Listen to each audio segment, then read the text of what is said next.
We are the poet, the pastor, and the pundit, opining each week on the intersections of faith and politics.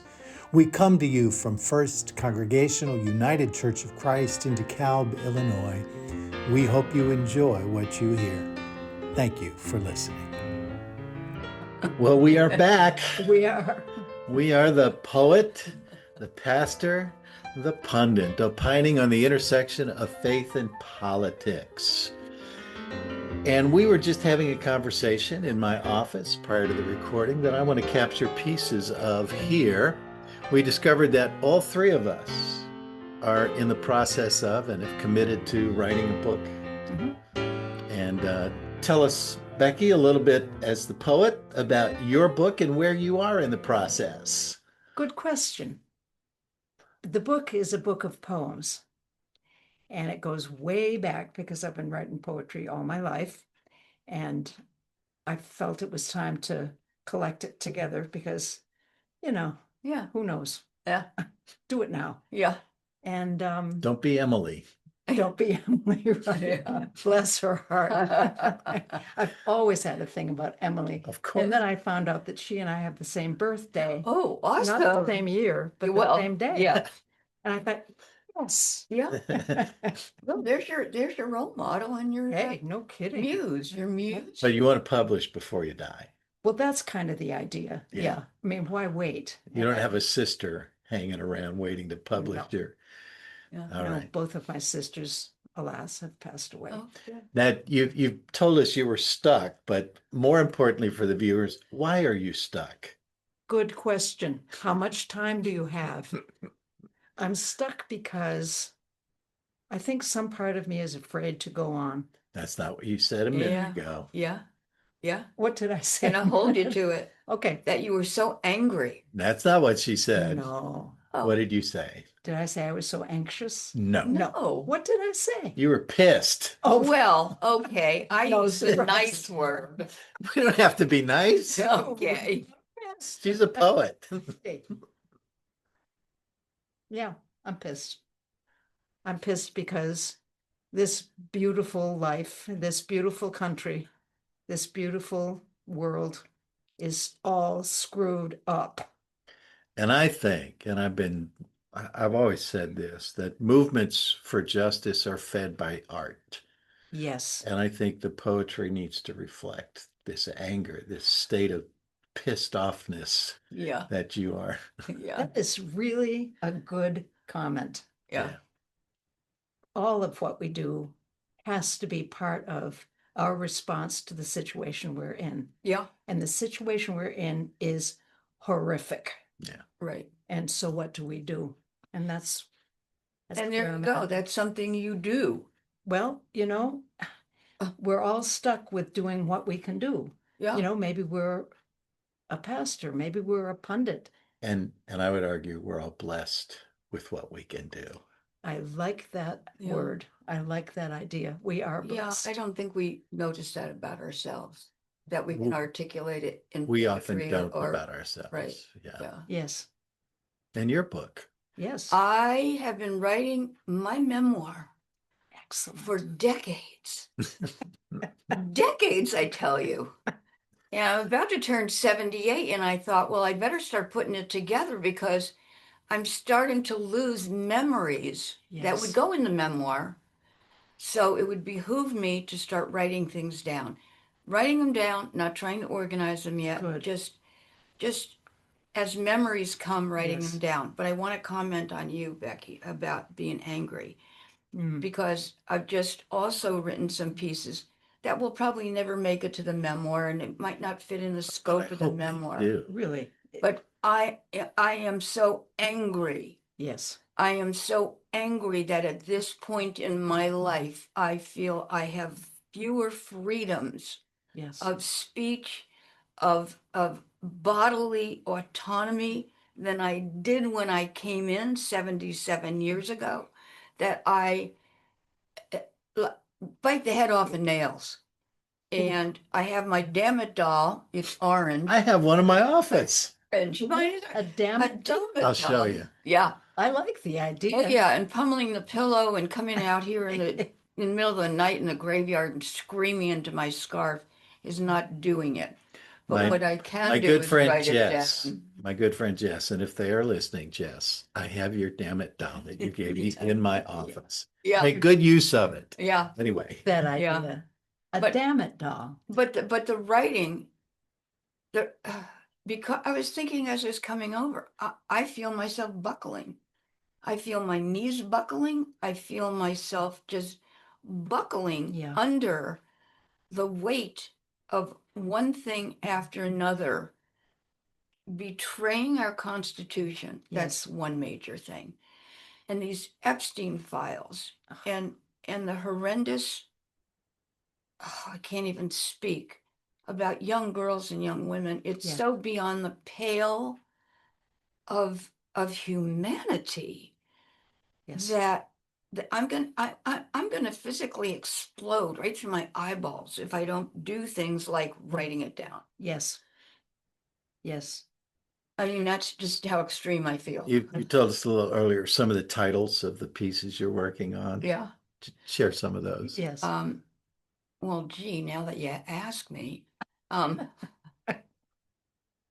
I can hardly remember them. One of them is Frosted, and it's a takeoff on Two Roads Diverged in a Wood.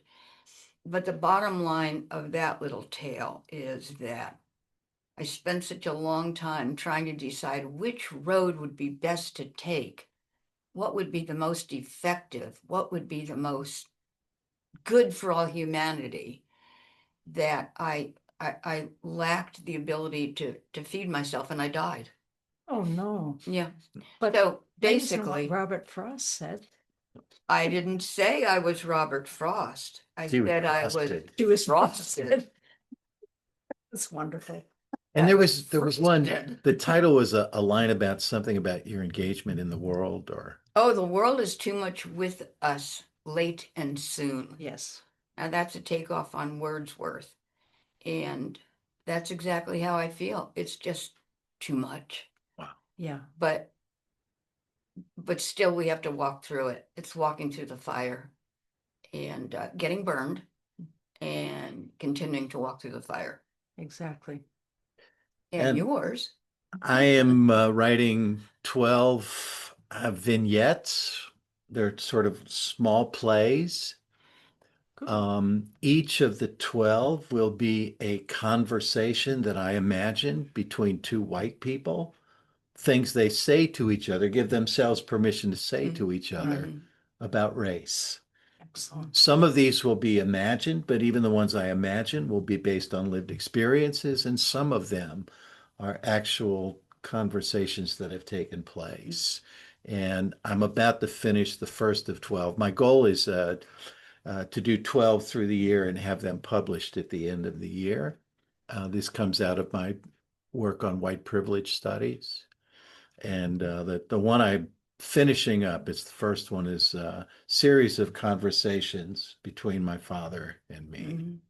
Excellent. So that's my book. Yeah. Excellent. You actually had conversations about things like this with your father? So the setup for this is that every white father bears the responsibility of teaching their white sons Mm-hmm. what it means to be white and what it means to be black. Mm-hmm. And these were less conversations than life lessons that the father bore the responsibility for teaching the son. And I won't give more than that away here. And I'm thinking that this first dialogue, and I'm not just writing these dialogues to go into a book, all 12 of them will be delivered in worship on a Sunday morning during the year. Good. And you and I have done a dialogue sermon together before, and I would imagine that you will be asked to participate, and I'm sure you will as well. Okay. You were part of the Christmas play that we did Oh, yeah. Oh, yeah. last year. So Oh, yeah. we'll put everybody's acting skills to the Excellent. test as we deliver these. But this is so positive Yes, a way to deal with the fact that we all feel so terrible. yes. Well, I have to say, because I love to play devil's advocate. All right. Um, Speaking of devils, she was the devil in the play Yeah, I that we know. did. I know. Boy, was that fun. Yeah, yeah, I know you really liked it. Here's your advocate. Yeah. Right here. My dad was born in Germany. Yeah. So I do come from a different background in that what do I think Yep. my father's responsibility to teach us was. Yeah. And I cannot speak at all for what he might have taught my brother or tried to teach my brother. But the one comment I have to say is, in my entire growing up, I cannot remember a conversation with either of my parents. Wow. So again, my dad and I, dad was somebody, his mantra was children to be seen and not Mhm. heard. Mhm. So my dad was not, for me, a conversationalist. Mhm. I was the recipient of his shared wisdom. Okay. My mom and I had deep, endless conversations over and over and over again. Awesome. Yes. Right. Wow. And I cherish every one of those, but that's not how it worked with my dad. But that's just the whole idea of communicating with your kids, Yes. Yeah. not pressing down on them or having the expectation of, for me being a good girl, a good Yeah. Catholic girl coming Yeah. up. Yeah. Oh yeah, right. But without a whole lot of conversation about that. Yeah. Right. And I think that's part of my motivation. I hate to use terms like that. For writing is because I didn't have that. Mhm. Yeah. So sometimes when I'm writing, I'm really having conversations either with myself or whatever, because I didn't have that. Right. Because those conversations didn't really happen. They didn't happen. I know And what you so, mean. yeah, thinking through these things comes out in the writing. Yes. Yes. Anyway, a deep thought from Sharon. Yes. Right. Thank Remember you. the old Saturday Night Live? Thank you. Deep Thoughts with Jack Handy. So for the conversation here today, with the poet, the pastor, and the pundit, are opining on the intersection of faith and politics. There are two matters that are, I think, are weighing heavily on my mind. One is, and I'm going to start with what I think is the heavier of the two. Although, gosh, how do you start ranking these Yeah, things, right? really. Really can't. James Tallarico is running for one of the Senate seats, open Senate seats in Texas. And what's kind of exciting is there are two Democratic candidates Mhm. that are really Mhm. strong, and we'd be proud to have them elected. And I'm torn as to which. Well, I do know which one I really want. The black woman, Jasmine Crockett. Mhm. Thank you. But James Tallarico, I won't cry if he gets elected. But he was invited to appear on the Colbert Show. Really? Yeah, he's made a name for himself on the internet. He does these videos where he confronts racists Mhm. and bigots and homophobes. Mhm. Really? And he does so from a Christian perspective. Mhm. And he's trying to teach these bigots that there's nothing in scripture that defends your bigotry Right. Mhm. and your homophobia. Mhm. And you can quote scripture all you want, but you don't get it. And so he's gained some popularity. Good Well, for him. especially because of his credentials. Wasn't his He's a seminarian. He's the seminary Oh, now really? in the Presbyterian. but wasn't his grandfather a Baptist minister? Yes. So he Wow. comes from Yeah, a he's got lineage. bona fides. Yes. Wonderful. It's like, I don't know if you know the humorist, comedian James Fogelsang. Fugelsang. Reading his book right now. God and Hate is his Yeah, book. And yeah. Fabulous title. Yeah. oh, his combination of comedy and the contradictions of MAGA Christians and white supremacist Christian nationalism Mhm. Well, and the actual teachings of the church. It's brilliant. It's funny. Mhm. And Excellent. James Tallarico is kind of like that. Yeah, a softer Really? version. Softer version. Yeah. Wow. Yeah. And a different background. John Fugelsang, Catholic. a Catholic background, and I just love his background because he says, I shouldn't even be here. My mother was a nun. My father Was a priest. was a monk, Yeah. a Really? priest, That's a amazing. brother, and you know, Both having taken vows of celibacy. Of correct. course. And under the vows, having noticed one another and fell in love, and then separated from the church, and then raised children in the Catholic faith. Excellent. And I mean, if that doesn't spin your brain around a little bit, Hey, you know, that's wonderful. but he's coming from that background, and James Tallarico is coming from a Southern Baptist Wow. Now Presbyterian. Presbyterian. Is So- it Presbyterian or Methodist? No, it's Presbyterian. Presbyterian. Wow. So those two, and isn't it interesting that they're coming to the fore at this particular time? Yes, Yeah. that is. And add Pope Leo, Yes. We'll have to, an American Pope. I'm working with a group and we're trying to get like a 6-week series where people commit to reading the book and having conversations and having John present for Mhm. those conversations. Great. We're working on that. So stay tuned. We may have Okay. news for you. But back to James Tallarico. He was scheduled to appear on one of the late night talk shows, Oh, those really? comedy shows and Stephen Colbert was the host. Great. When Brendan Carr, the FCC chair, puts a call through to the lawyers at CBS Mhm. Studios and sends this message, we are not granting to the Tonight Show the exception, which is always granted to news shows and talk shows, for him to interview a candidate for office. Really? Mhm. Right. And so you will tell Stephen Colbert, this is Brendan Carr, the FCC chair, talking to the attorneys of CBS. And I forget the name of the woman who bought CBS and is now Well, Barry Weiss is the Barry, editor. Barry Weiss. Yeah, Yes. he's a Okay. Yeah. commanding Yeah. editor, let's Yeah. say. Yeah. Her first name is not Barry. Barry, Barri. Barri. Yeah. It's a Okay. woman. And she is a MAGA supporting Donald Trump lover. Mhm. Wow. And so CBS has taken a new direction. I mean, the 60 Minutes hosts that have quit because they can't do their stories anymore.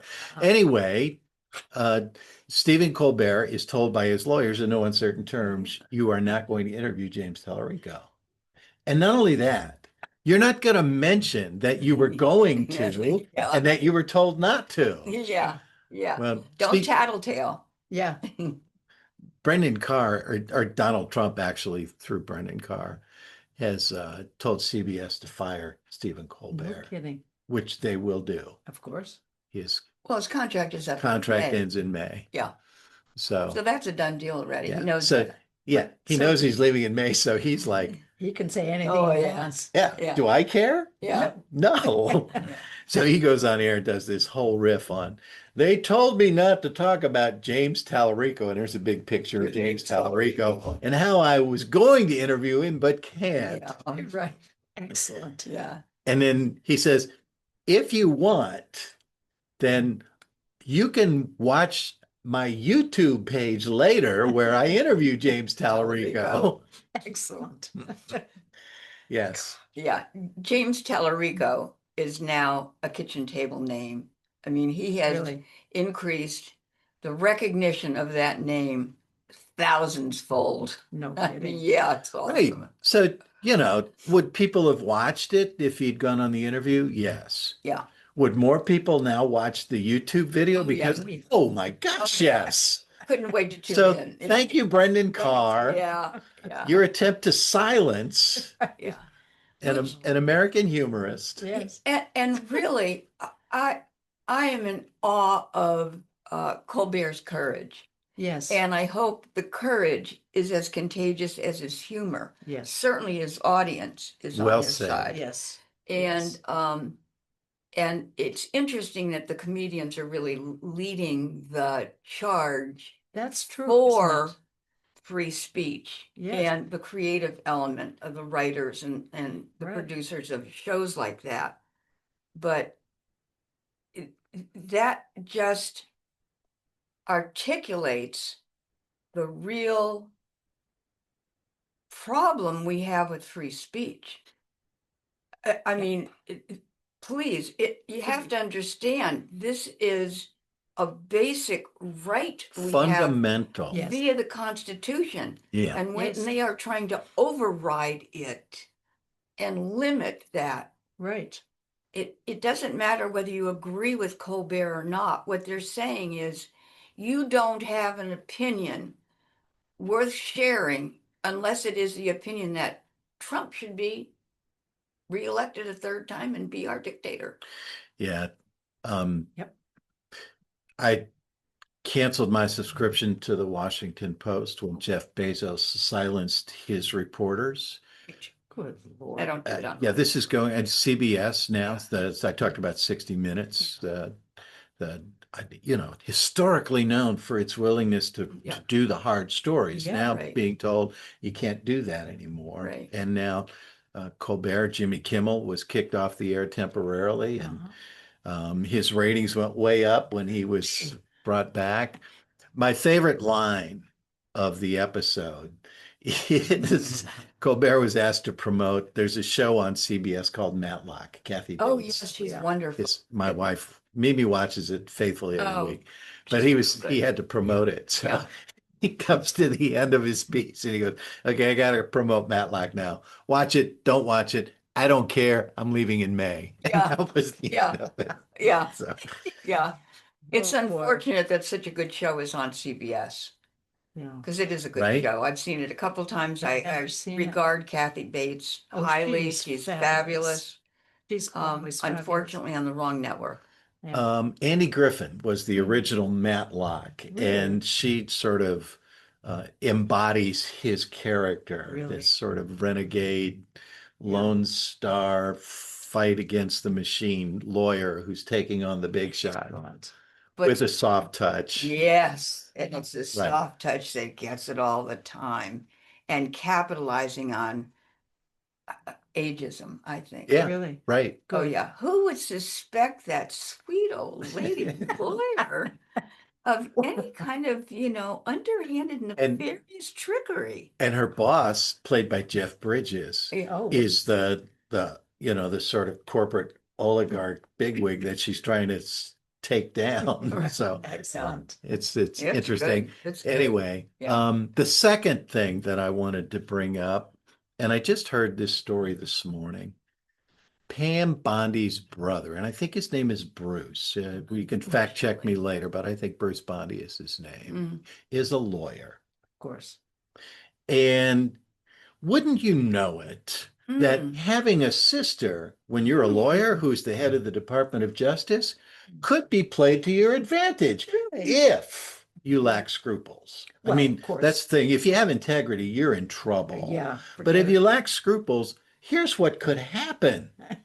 You could be representing a client who embezzled over $100,000 from the COVID funds that were given out to U.S. citizens, right? And be under investigation by the Department of Justice. But it turns out if you hire an attorney who A, has no scruples, Of course. B, no integrity, and C, whose sister is the head of the Department of Justice, your case could disappear. Really? Isn't that amazing? Wow. Let's say you were a real estate mogul in St. Louis and had frauded your clients of millions of dollars and were under investigation by the Department of Justice. Gee. Who are you going to hire? Well, did you know that the head of the Department of Justice has a brother who's a lawyer? Why not hire him? Okay. And if you do, guess what? Your case is going away.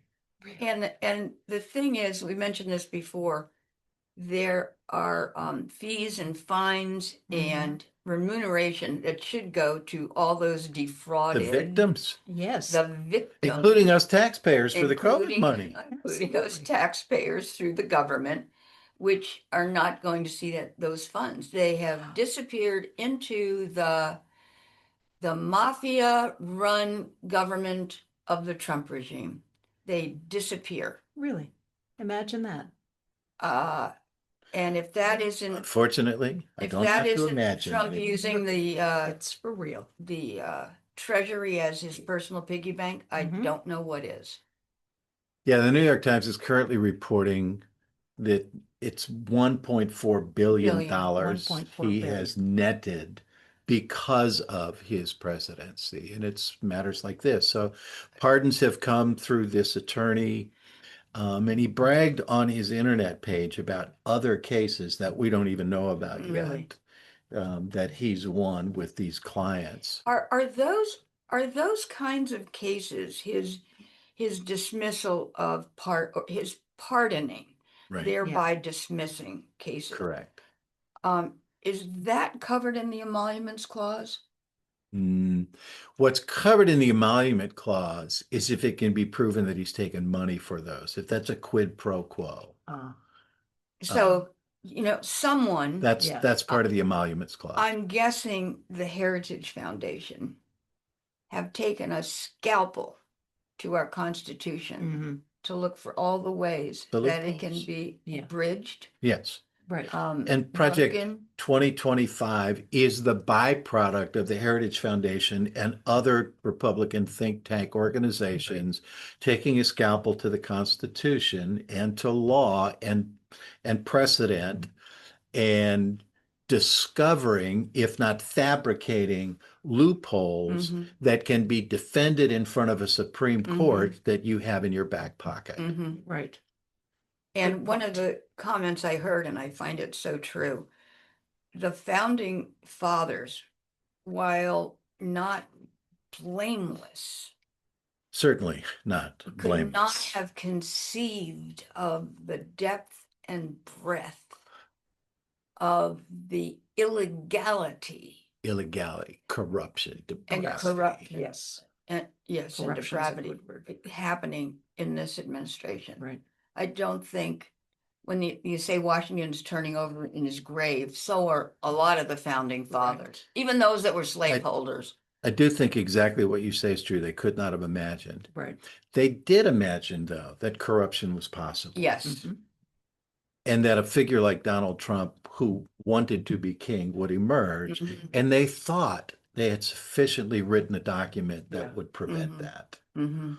But And up until 7 years ago, Mhm. it worked. they could have said, we did it. Yep. Mhm. But you're right, they could not have imagined. Right. Not only won this bad, but won this bad with the power Yeah. to persuade an entire party Mhm. to Yeah. go along with him. Mhm. It's stunning.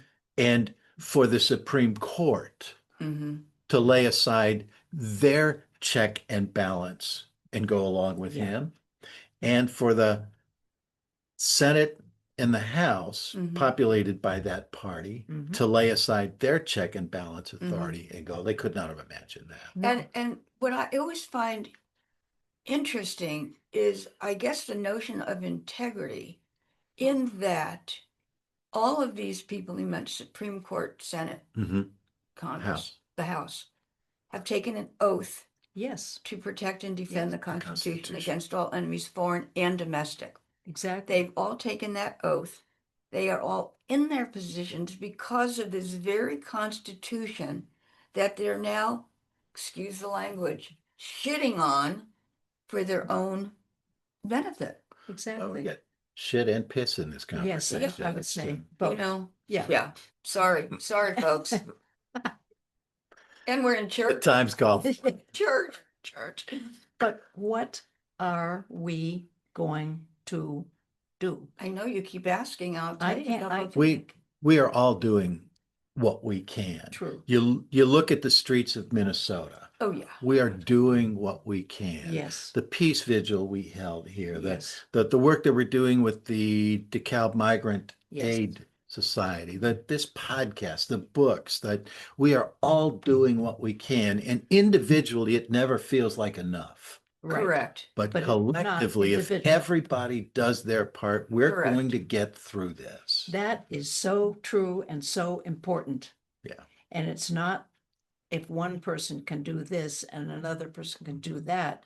It's All of all it. of us. Taken in total. In Timothy Snyder said that, and Yes. I really admire him and his work also. But when I get feeling wobbly and kind of burned out, like I'm not doing enough, I'm not doing enough.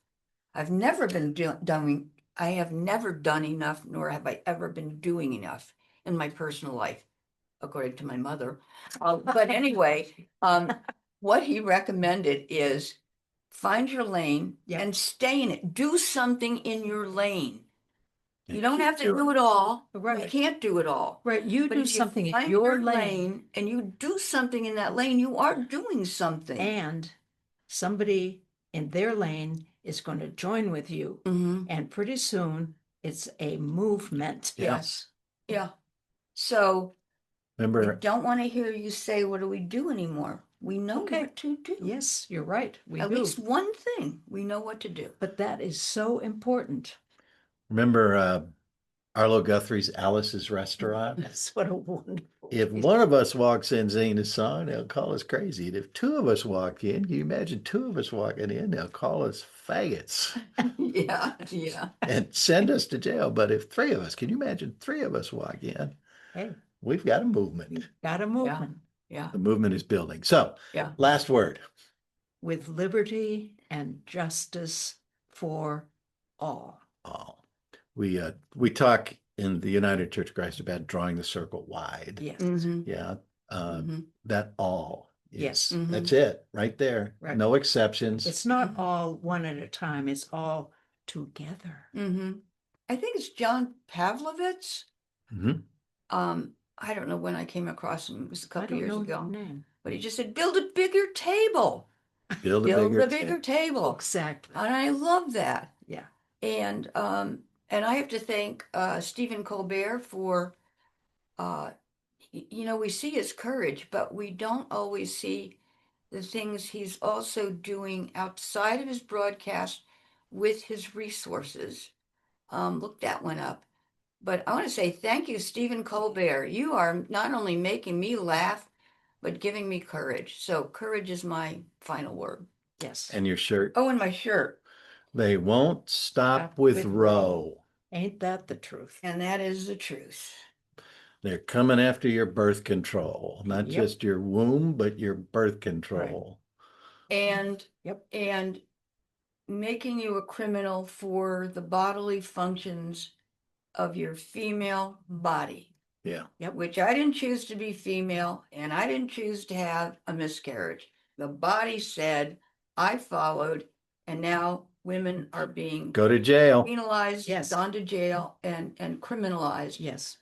for bodily functions. And speaking of the penalty for being female in America, and we didn't talk about this maybe next week, that the new Voting Rights Act or Voting ID Act, you have to have either a passport or a birth certificate that matches your current ID, which means that any married woman who doesn't have a passport, an active passport, and whose birth certificate name doesn't match her current ID will not be able to vote if this Right. bill becomes enacted. That is worthy of alarm That's- everywhere. That's when the democracy ends. So it's ended 10 times over. Yes. But the other part of that, for instance, someone like me who's been divorced, Mhm. I willingly changed my name when I married. I didn't change my name back when I got divorced again and again and again. Yeah. But so if you're mid something like that, Yeah.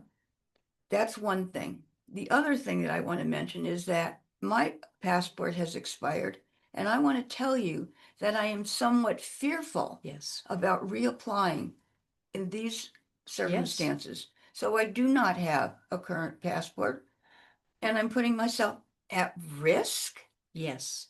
because I may not have a passport and I may not want to travel anywhere in the rest of my life. but I should pay a couple $100 to get a passport with my current name. The whole thing is so penalizing. Yes. See, I'm losing it again. Sorry. My word is courage. And my word is, we're in this together. We need each other. We will get through this. We are the poet, the pastor, and the pundit, opining on the intersection of faith and politics. Thank you for listening. Yes. All right, another one in the can. And you know what? It feels hopeful to me. Nice. God, Keep- if there's keep anything hope else we can alive. get out of this, it's feeling more hopeful than when we came in. Yes. Yeah. And you can't do it all by yourself. That was our podcast this week. Be sure to tune in next week for another edition of The Poet, the Pastor, and the Pundit, opining on the intersections of faith and politics. Thank you for listening.